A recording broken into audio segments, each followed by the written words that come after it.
Phosphor.fans, Earl at thelogbook.com, back with the Intellivision, and we're going to play Mattel's own home version of Bump and Jump. Mattel landed the home rights, the home console rights, to port Bump and Jump for the Intellivision, as well as other consoles. There was an M-Network version released for the Atari 2600. The version for the Intellivision is pretty nice, I've got to say. Released about a year after the arcade game, and it's got this snazzy little title screen here that implies it's going to be some sort of first-person racing game, which it's not.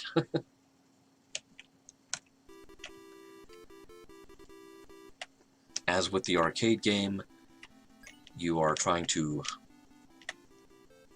bump other vehicles into the surrounding terrain without being bumped into that terrain yourself, and you're also trying to maintain enough speed that you can jump over various hazards when they arise. There will be a warning symbol at the top of the screen when it's time to jump, but any collision in the meantime can throw your speed off and put you in some serious jeopardy. So right now, let's just get ready for the first jump. I like how the player car, I may have jumped too soon. Oh, I didn't. That was lucky. That was just purely lucky.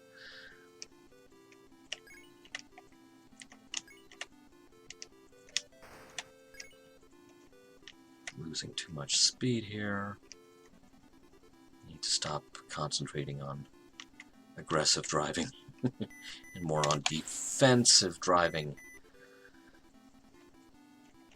I like how it rubs it in by just, showing you where you just died.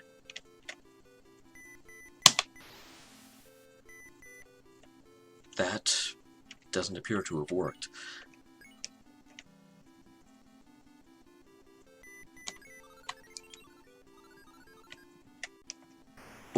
Oh. I like how the player car looks sort of like a rickety soapbox racer.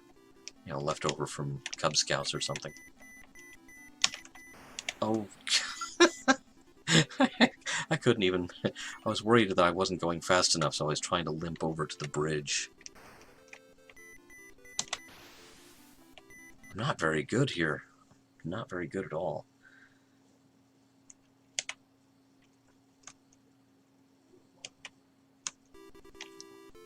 So let's try this again. Shall we? Yeah, the other cars look like soapbox racers too. It's kind of charming.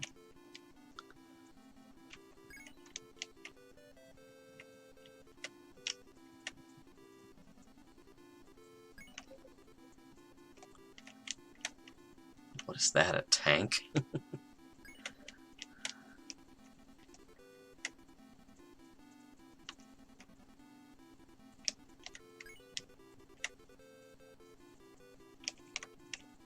About that time, isn't it?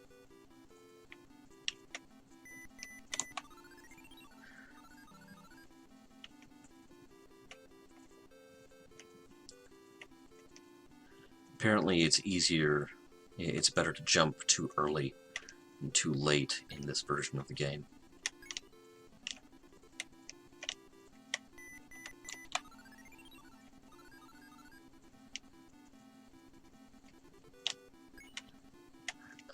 Every time I jump over one of these bridges that are out, I feel like I should be hearing a car horn play Dixie. Oh.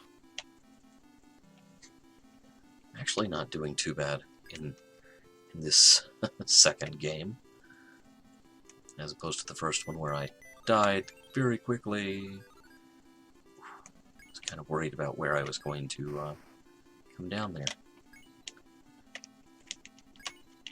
Ooh. Nice explosion graphics, I will give them that. Sometimes with a game with no more processing power than the Intellivision or the 2600 or what have you, a good explosion is hard to pull off. Even the explosion of your own car going up in flames is kind of satisfying in this game. I smashed one car. Well, obviously they're not counting my own car. I smashed that one lots of times.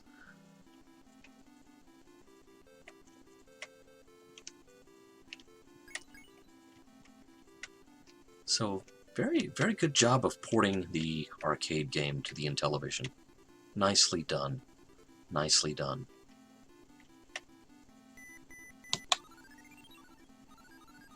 Ooh.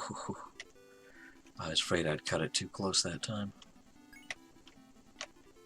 Out of my way, Skull and Crossbones car. And you can definitely tell who is who in this edition of the game.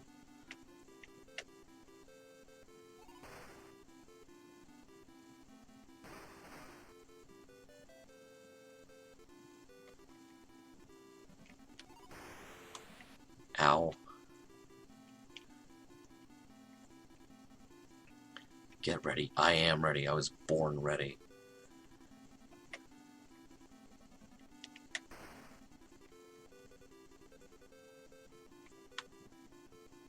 Or at least I like to tell people that.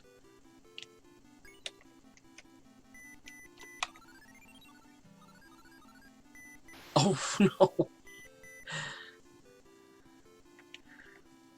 Let's try that again. I think that one is, I was wondering if the Intellivision version was going to give me a double jump. Oh, no. It's going to give me a double dip, is what it's going to give me. Hey, free car wash. So there you go, Bump and Jump for the Intellivision by Mattel. Came out a year after the arcade game, and pretty nice port on a very much underappreciated machine for arcade ports.